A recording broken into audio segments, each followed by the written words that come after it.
एक छोटी सी कहानी और याद आती है। एक गौरक्षा के लिए कोई यात्रा थी, मेरे सन्यास की ABCD लिख रहा था मैं उन दोनों। वो तो खैर अभी भी EFG तक नहीं पहुंचा हूं शायद मैं।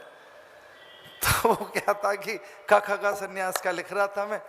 महात्माओं के एक झुंड, उन्होंने मुझे मना लिया कि जरा गौरक्षा के लिए पद यात्रा करनी है, आप साथ रहिए। मैं चला गया।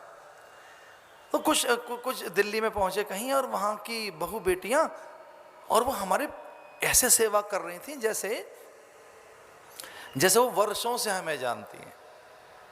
तो बहुत इतनी सेवा, इतना सत्कार, इतना हमारा सम्मान, और जैसे कि हम राजा हैं, महाराजा हैं, या कि भगवान हैं, वो ऐसे लग गई। 3-4 उनकी घर की बहू बेटियां। हम धर्मशाला में कहीं ठहरे थे, तो हमने सबने आपस में तय किया कि कोई कन्फ्यूजन है इनको, ये आई हैं किसी और की सेवा कर रहे हैं, और ये इन्हें कुछ कन्फ्यूजन हो गया। 3-4 ग्रुप ठहरे हुए थे उस धर्मशाला में, अलग अलग महात्माओं के ग्रुप ठहरे हुए थे। तो हमने कानाफूसी में विचार किया कि हमारे ये कोई सेवक नहीं है, तो इन्हें बता दो कि भाई आप कौन हो, क्या हो, और हम वो नहीं है जिनके लिए आप लगे हो सेवा में। उन 3-4 साधुओं में से सबने तय किया, भाई आप पूछो। मुझे मुकद्दम बना दिया, मतलब मुझे बना दिया प्रमुख।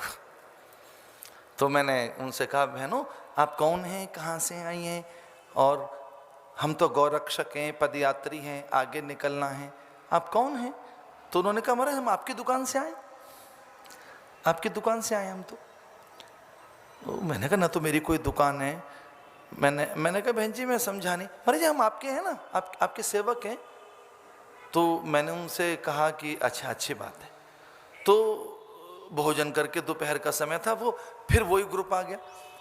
मैंने फिर पूछा, बहन जी आप कहाँ से? हम आपकी दुकान से आए, हमारा आपके सेवक हैं।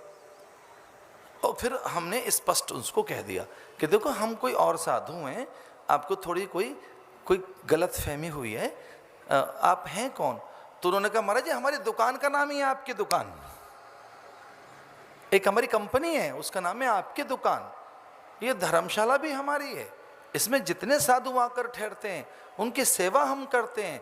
चूंकि हमारी सब चीजें आपकी हैं, हम आपके हैं, आपके दुकान से आए। चूंकि आप दोपहर में भी थोड़े परेशान हो रहे थे, ये सच है, हमने आपको पहली बार देखा है, लेकिन जिस संस्था ने आपकी यहाँ व्यवस्था की है उनको भी नहीं मालूम था। तो हम आपके हैं, हमारे पास हर चीज आपकी है।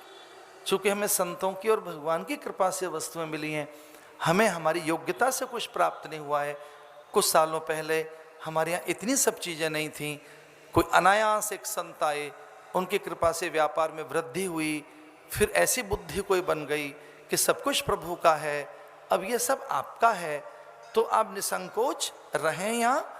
ये सच है कि हम आपको नहीं जानते, आप हमें नहीं जानते, पर हाँ हम जिसके लिए काम कर रहे हैं उसके भी आप हैं, और हम भी उसी के हैं। हम उसको जानते हैं, उसके आप हैं, हम उस भगवान को जानते हैं। कोई संकोच मत करो, कोई कंफ्यूजन नहीं, एक ही बात है, हम आप